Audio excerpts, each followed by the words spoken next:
In today's video, I'm going to teach you how to use Wise in unsupported countries, using the working method. The first thing you need to do is check whether your country is actually supported by Wise. A lot of people assume it is not available to them, when in reality some features may still work depending on where they live. So start by visiting Wise's official availability page. From there, select your country and carefully review which services are offered. This is important because Wise does not provide the exact same features everywhere.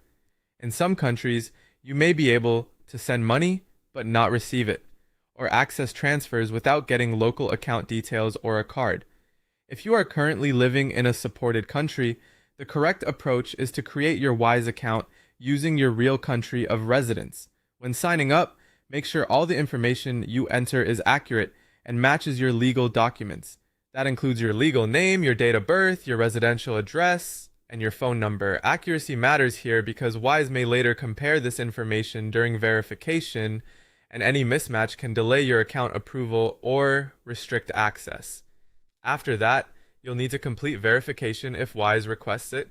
In many cases, this involves uploading a government-issued ID. Depending on your situation, Wise may also ask for proof that you have the right to live in the country you registered with.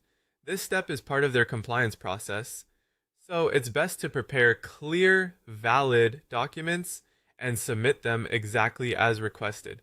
Now, if you have permanently moved to a different country, don't create a misleading account.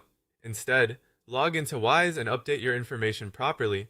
Go to your profile, open personal details, then personal information, and look for the option to change your country of residence. Enter your new address and upload the proof of address they ask for. This helps keep your account compliant and ensures you only see the features that are legally available where you now live. It's also important to understand that Wise features depend on your actual residence. Available currencies, account details, transfer options, and card access can all vary from country to country. So even if your account is active, what you can do inside Wise may differ based on your location.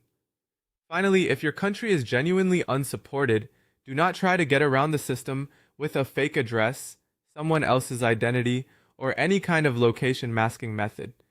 That can lead to account restrictions or closure.